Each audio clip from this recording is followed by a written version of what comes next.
हैरत का बायस है और काफ़ी लोगों के लिए कि पहले आपने इल्ज़ाम लगाया बाइडेन इंतज़ामिया के ऊपर कि जी अमेरिका ने जो है इमरान खान साहब को वज़ीर-ए-आज़म के ओहदे से फ़ारिग करा दिया, डोनाल्ड लू उसमें मुलव्विस थे और जो लंबी-लंबी कहानियाँ आई। व्हाइट हाउस के बाहर आप मुज़ाहरे करते रहे। उसके बाद फिर आपने बाइडेन के ही तरले करने शुरू कर दिए कि जी वो इमरान खान तो अब चला गया है। जिसने साज़िश की थी उसी को फिर कहना शुरू हो गया कि भई आप उसको वापस वज़ीर-ए-आज़म के ओहदे पर लेकर आएँ। चलें ये हो गई पुरानी बात। उसके बाद इन लोगों ने जो है एक भरपूर कैंपेन शुरू की। यहाँ पर लॉबिंग फर्म्स हायर की गई। 1 नहीं 3-3 4-4 5-5 और कहाँ से फंड्स आ रहे हैं, क्या हो रहा है, क्या नहीं हो रहा है, ये कुछ लोगों को मालूम भी है, कुछ लोगों को नहीं भी मालूम। बहरहाल जो भी है इनके मामलात। उसके बाद इन्होंने फिर कांग्रेस अरकान से गुफ्तगू की, एमनेस्टी के पास गए, ह्यूमन राइट्स ऑर्गनाइज़ेशंस के पास गए, ऐसे तमाम इदारे जो डेमोक्रेसी के लिए काम करते हैं, उनके पास गए और उनको इस बात पे कायल करने की कोशिश की, जो भी कुछ पाकिस्तान में हो रहा है, इसके लिए जो है कुछ एक्शंस लिए जाएँ। लेकिन देखें रूमी साहब आप भी अमेरिका में अब काफ़ी अरसे से रह रहे हैं, आपको भी ये बात मालूम है अगर मैं रहता हूँ अलेक्जेंड्रिया के इलाके में और मेरे मोहल्ले का जो इलाके का जो कांग्रेस मैन है, अगर मैं उसको कोई भी दरख्वास्त करूँगा और मैं जो भी उसको मैं फंड-वंड देता हूँ उसकी इलेक्शन कैंपेन के लिए और अगर मैं उसको दरख्वास्त करता हूँ कि यार कश्मीर पर ये आप बात कीजिए या पाकिस्तान के जमहूरी अमल के ऊपर आप ये बात कीजिए, तो वो करेगा।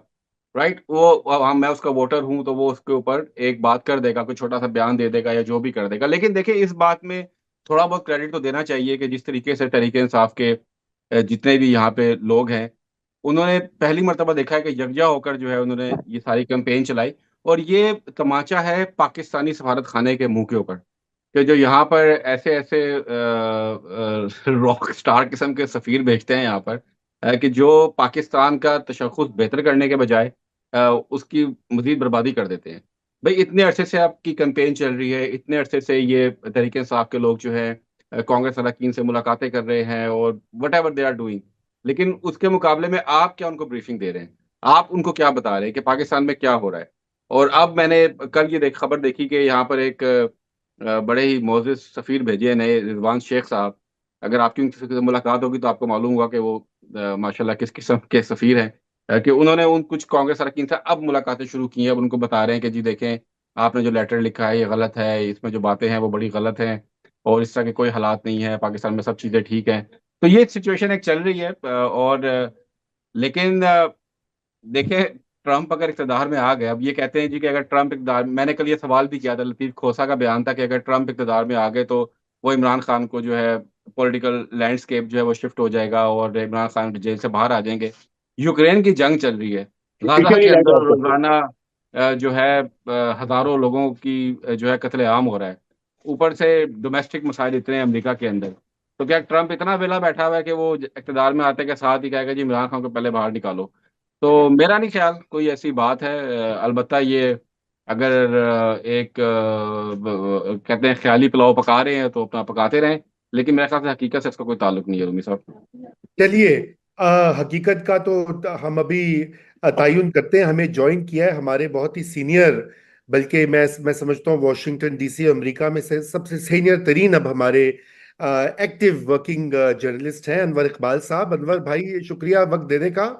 अभी हम बड़ी मेहरबानी। कर रहे थे ये जो पूरी कैंपेन चली हुई है पीटीआई की तरफ से इमरान खान की रिहाई के लिए, कई कांग्रेसमैन ने खत लिखे हैं। बहुत सी उसके ऊपर जैसे कहना चाहिए एडवोकेसी भी हो रही है और बड़ी कामयाबी के साथ हो रही है। कम से कम पाकिस्तान में ये तासुर जरूर जा रहा है कि भी अमेरिका कुछ ना कुछ जरूर करेगा। तो आपसे मैं जानना चाहता हूँ, आपका चूंकि आप यहाँ बहुत अरसे से मुकीम है, अमेरिका की कांग्रेस जो होती है उसका कितना असर चलता है पाकिस्तान के जो है हुकूमत या आर्मी के ऊपर, कि वो उनकी बात मानकर तो रिहा कर दें एक कैदी को या कई कैदियों को। जी अनवर भाई। ये डिपेंड करता है हालात पे। अगर आपने F-16 लेने हैं, अगर आपकी कोई और वेपन की सप्लाई रुकी पड़ी हुई है, या आपके कोई इस तरह के रिलेशन है जिसमें आपको मिलिट्री एड मिल रही है, या अगर सिविल एड भी आपको मिल रही है hundred of millions of dollars में, तो फिर तो जाहिर है कांग्रेस ही पर्स कंट्रोल करती है। और कांग्रेस वहां रोक दे तो आपको पता है कि फिर आपको जो भी मिलना है वो नहीं मिलेगा। तो उस वक्त तक तो असर चलता है। लेकिन होता यह है कि इसका इनडायरेक्ट इम्पैक्ट बनता है एडमिनिस्ट्रेशन पे। कांग्रेस में हंगामे हो, रेजोल्यूशन पास हो रहा हो, लेटर्स लिखे जा रहे हो, तो फिर वो उठता है, मीडिया में आता है, अवाम पे इम्पैक्ट बनता है।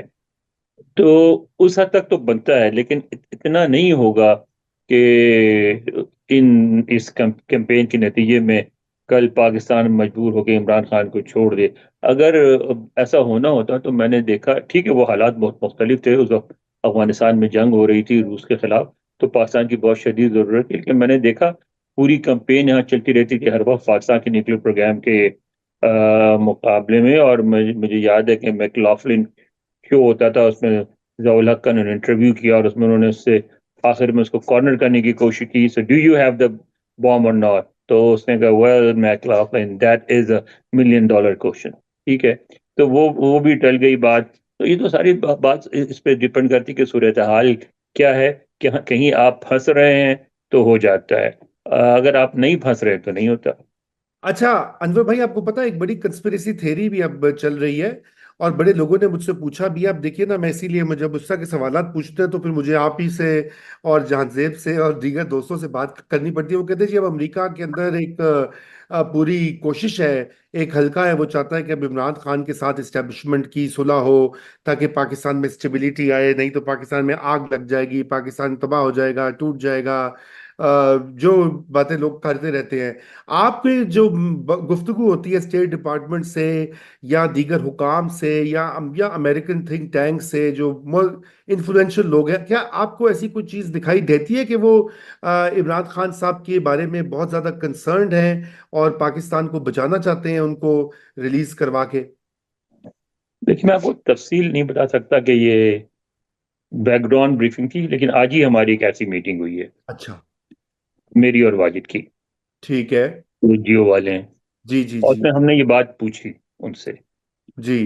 तो उन्होंने कहा कि नहीं अभी तक तो कोई ऐसी बात नहीं है, हमारी स्टेटेड पॉलिसी जो है वो यही है कि ये पाकिस्तान का अंदरूनी मसला है। और अब मैंने कहा ये तो आप स्टेट डिपार्टमेंट की ब्रीफिंग में भी कहते रहते हैं, असल सूरत हाल क्या है?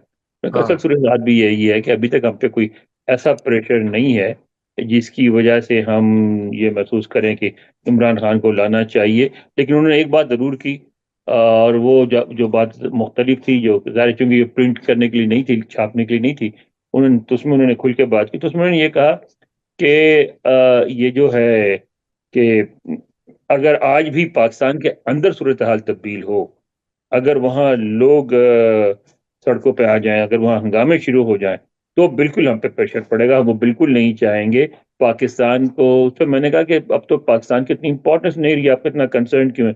उन्हें कहा नहीं, इंपॉर्टेंस तो पाकिस्तान की अभी बहुत है, हमारी प्रायोरिटी लिस्ट में अगर कोई तब्दीली आपको नजर आती है तो वो एक अलग चीज है, मगर पाकिस्तान उन मुल्कों में है जहां हम अब भी नहीं चाहेंगे कि हंगामे हो, या हम भी नहीं, अब भी नहीं चाहेंगे कि कोई ऐसी सूरत हाल क्रिएट हो जिसमें मुल्क डिस्टेबलाइज हो या रियासत डिस्टेबलाइज हो।